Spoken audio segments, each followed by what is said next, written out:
palestrante aqui, nossa, muito boa. Você.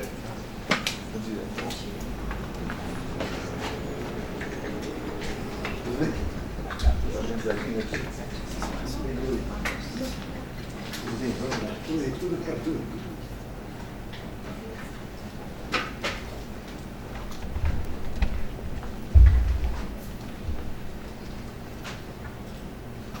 Shall we begin? Yeah, sure. Okay.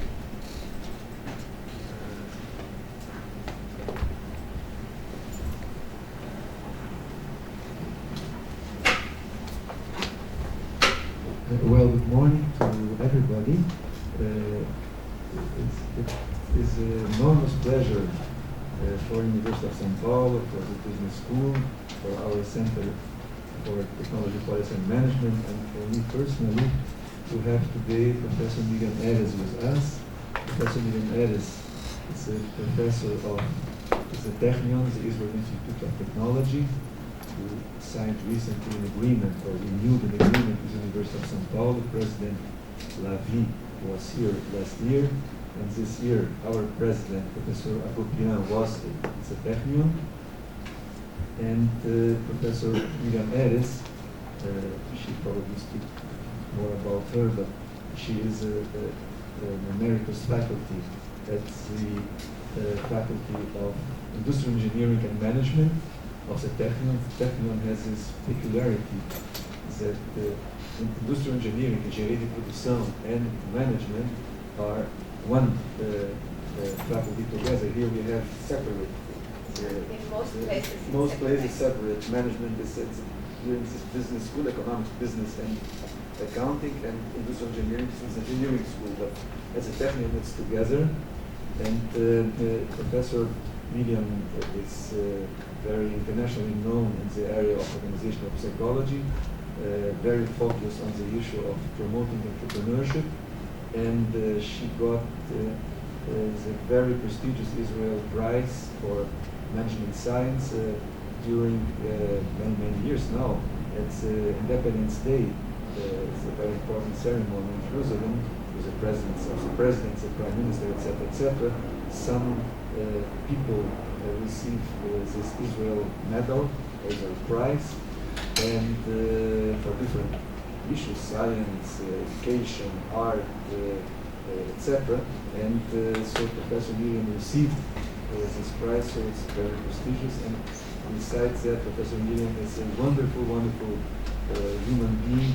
She was so kind, and we have a student here, Carlos Vargas, who was for some time now, a few months, at the Technion, and she received him not only as a very good co-advisor for this PhD, but also, I would say, almost as a mother receiving him at her house. And so it's a pleasure to have her here. Thank you, all of you, for coming. We have so many good friends here. I may just point out some of them. Professor Campino is a senior professor of our economics department, very specialized in economic and health.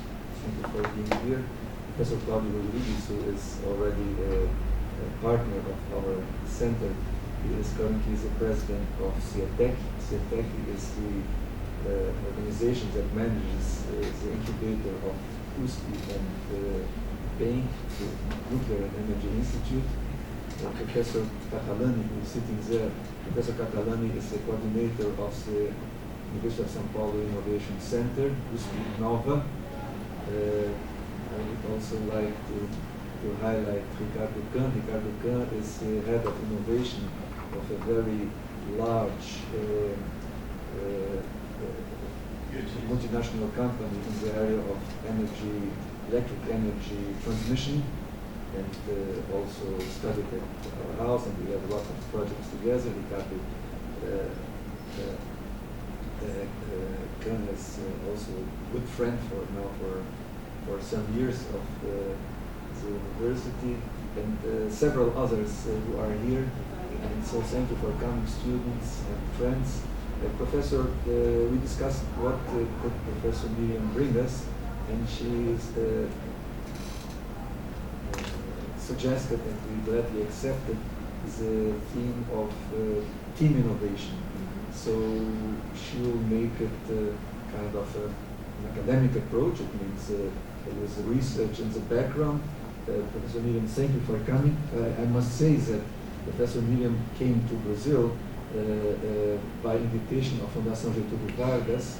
There is an organization of deans of business schools, and this international organization met in Fundação Getúlio Vargas this year, 2 days ago, and a couple of days ago, and so she came on behalf of the Technion faculty of Industrial Engineering and Management, and she was so kind to stay 1 day more and be with us. Thank you so much. Thank you.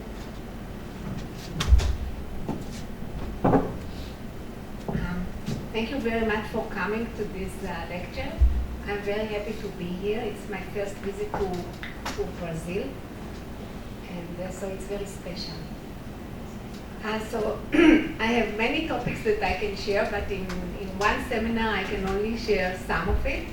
And the decision was that I will talk to you about my research on team innovation and team composition, team processes, and leadership, team leadership, that all influence team innovation. So before I start with the team, before I go directly to my research, let's first have a common understanding of what we mean in research when we say innovation. So the core of innovation is actually creativity. Creativity is the core of innovation. And the way we define creativity is as the generation of novel ideas that are also useful and relevant. You can see here the duality embedded within the idea, within the concept of creativity. Because to come up with novel ideas, you actually use what we call a divergent thinking. Thinking in different directions, association, and then come up with something, some combination that has never existed before.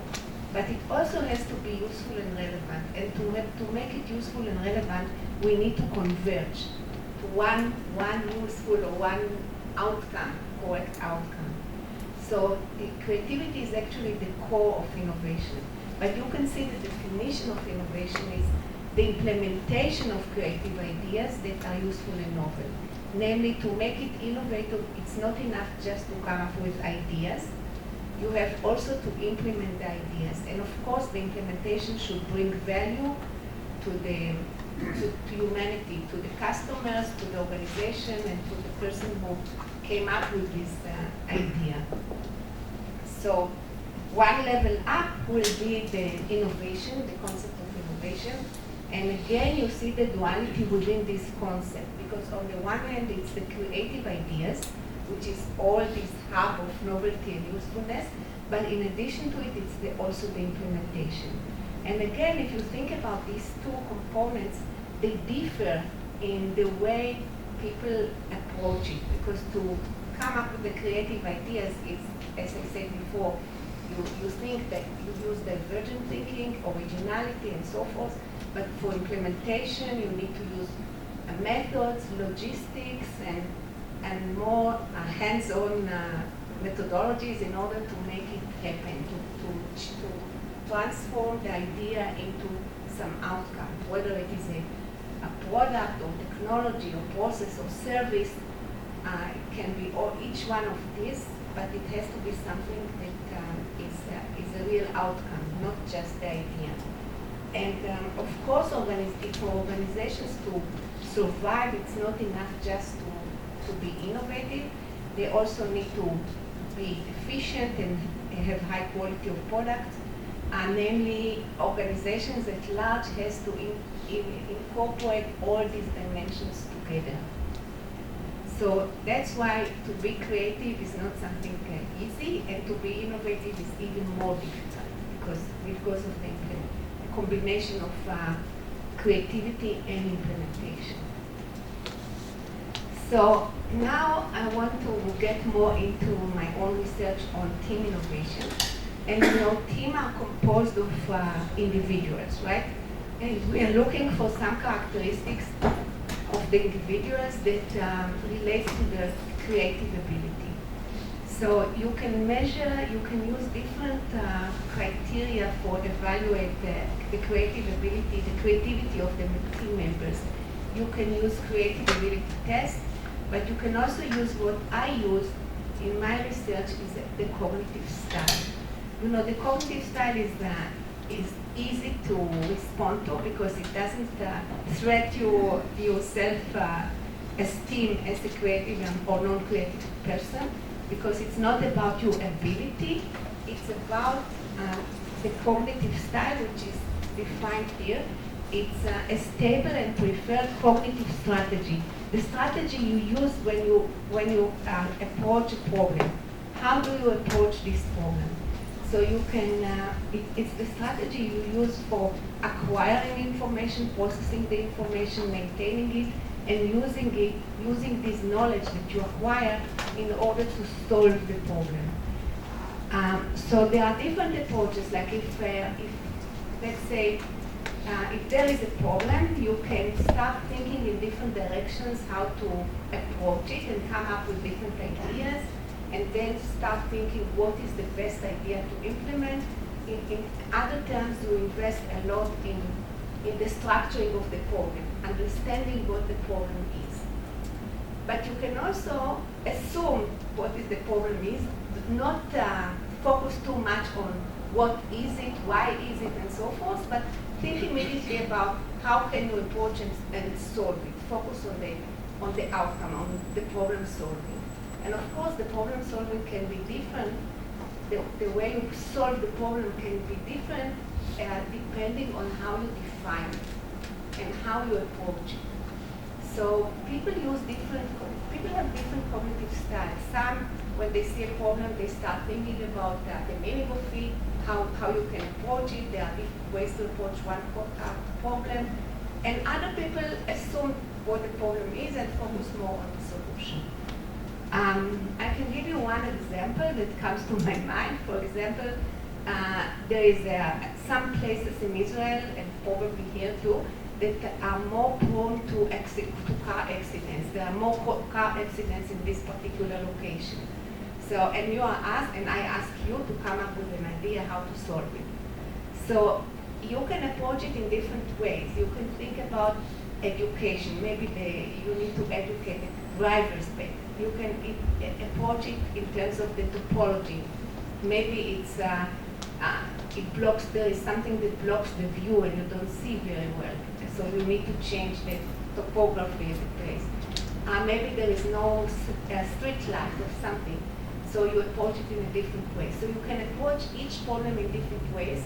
And some people focus more on how to approach, and other people focus more, assume that the problem is of some characteristic, and then they focus on the solution.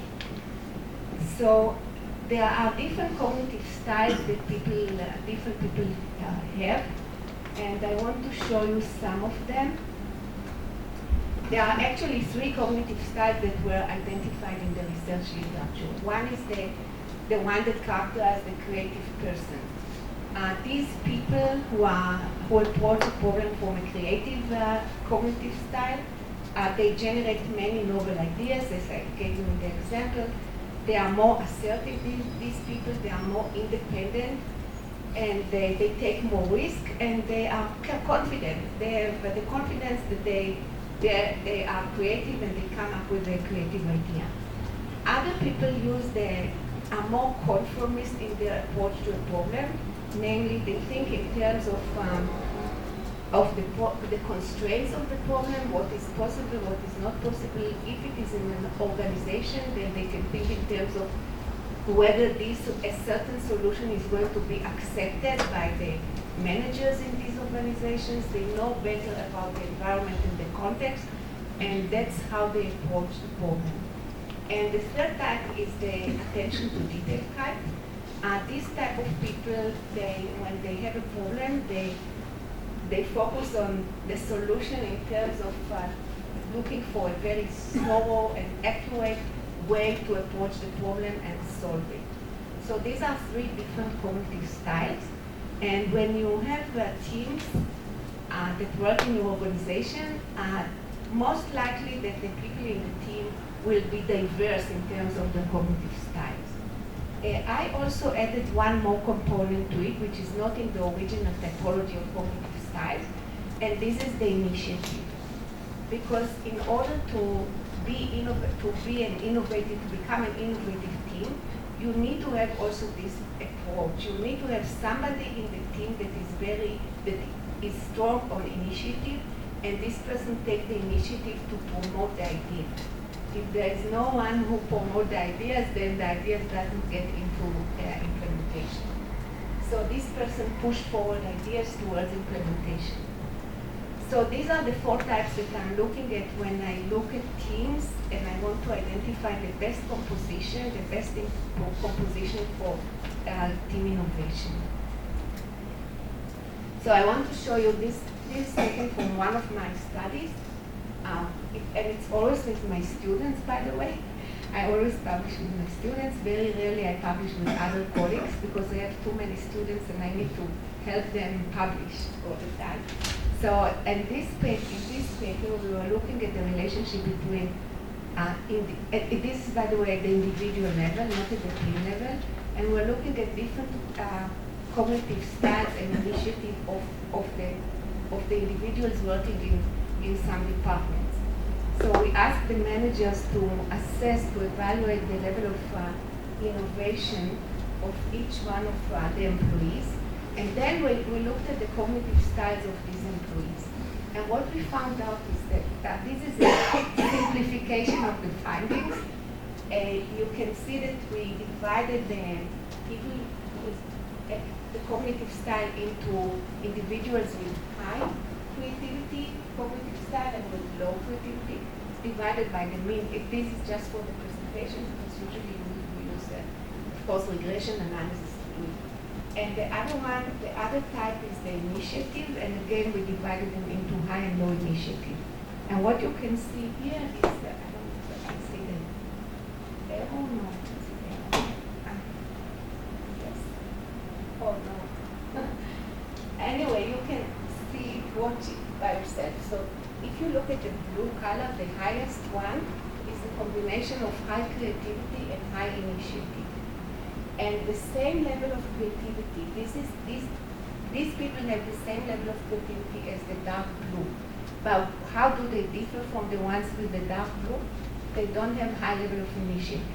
And we define them as the shy innovators. Namely, they are creative, they have the creative ideas, but they don't initiate to communicate these ideas and to fight for the ideas to be implemented. So in each organization, what we found, there are at least 10% of the employees,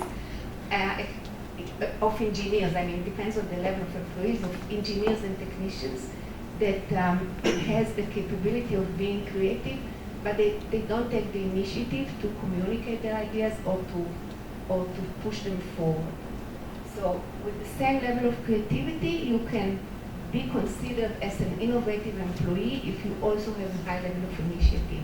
And you are not considered as an innovative employee if you don't have initiation, a high level of initiative. And you see for the low creativity people, it is less relevant whether you are high or low initiative because you don't have the creative idea in the first place. So this is just to show you the importance of these two characteristics, individual characteristics, in order to lead to innovation in organizations. Now, the next one is actually a question to you. What do you think? Can individuals excel in idea generation and in idea implementation? Can the same person excel in both? What do you think? Who thinks that the answer is yes, raise your hand. Okay, a few of them. Who thinks that it's not possible for one person to do both? Raise your hand. All the other ones are the shy in creative people. Okay. So what we found out in a study where we had about 600 engineers and technicians, that actually only 4% were high on the cognitive style of creativity, but also the cognitive styles that are needed for implementation. And this is where the team is better than the individual. Because individuals may have creative ideas, but in order to implement these ideas, they need to have other members in the teams that have the other cognitive styles that are needed for implementation. So this is one clear case where the team is better than the individual. And in Israel, for example, that you know that there are so many startups in Israel, if you talk to investors, what they tell you that they are looking for, they are focusing on the team more than on the idea on the technology. Because they say if the team is great, then they can change the focus and they can come up with good outcomes. But if the team is not so great, then they are not going to invest in it. And they are not going to invest in individual entrepreneurs. Because one entrepreneur, it is not likely that he has all the capability needed to promote the new venture. So how is it what is common here in Brazil for entrepreneurs to be individual entrepreneurs or teams? What dominates? It's the same. Teams. Okay, so you are in the right direction. But 1 in every 20 is not something that you can't find. I mean, if you want to find a good entrepreneur that will develop a good innovation project, and you will find this kind of profile in 1 in every 20 people, it's not so uncommon, no? Okay, so some of them are, okay, so he has the cognitive styles that are relevant for both, but to innovate, you need so much work to do in order to transform the idea to a product that one person usually cannot make it by himself. What we see in entrepreneurial teams, because I also have research on entrepreneurial teams, that usually in Israel the entrepreneurship is related to something with new technology or new implementation of existing technology.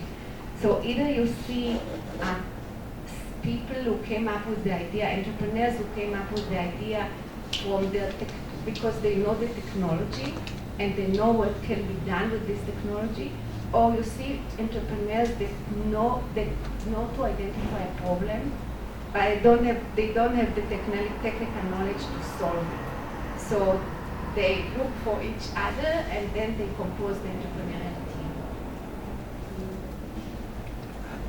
Okay, so this is just a citation to support what I just said. It's a citation by the co-founder of Pixar, you probably know it from Disney World. And what he said is, if you give a good idea to a mediocre team, they will screw it up, but if you give a mediocre idea to a great team, they will make it work. So a strong emphasis on the team. So my research focuses mostly on team composition. And in team composition, we have the team diversity can be of different nature. It can be what we call surface level attributes, things that you can see in your eyes, the diversity, for example, cultural diversity, age diversity, gender diversity, you can see. By the way, there is a line of research that was developed at MIT and was actually published in Science even, that show it's about collective intelligence. Have you heard about this research? I highly recommend it. It's great research. What they found out is that they gave teams also something that assess who speaks and how much it speaks and whether there are other people speaking at the same time. And they gave them a series of problems to solve different types of problems, creativity problems, mathematical problems, design problems, many different problems, and they identified teams that were more successful than others on all these different tasks. And they call this capability a collective intelligence, the collective intelligence of the team.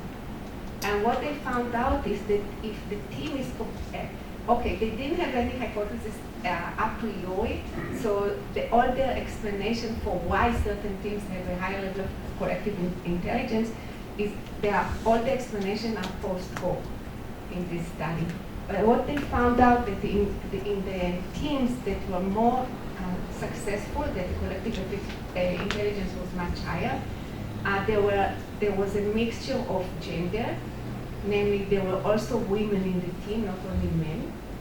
And the other thing that they identified is that all team members spoke, and when they spoke, nobody else interferes. This is, by the way, very difficult in Israel because they all spoke, but at the same time. So this is what they found in this study about the diversity. And since then, when I want to think about companies, whether they are going to be successful or not, or whether they are good or not, or whether to invest or to buy the stock or something, I look at the board of directors. If there are no women there, I don't look at them.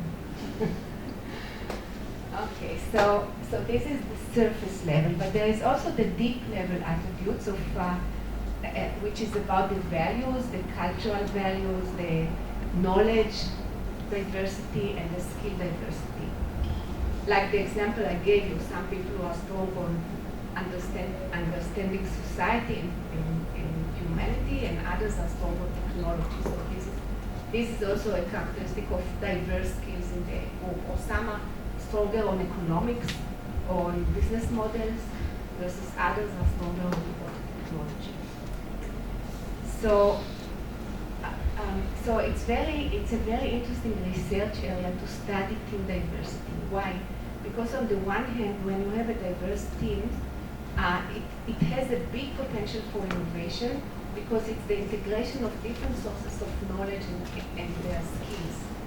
But on the other hand, when you have a diverse team, and in particular cultural diversity, there are some difficulties in understanding each other. Even think about interdisciplinary diversity. People from different disciplines working together on the same project. You have to learn how to share the same understanding of the problem and the tools and the methodology which differ so much across disciplines.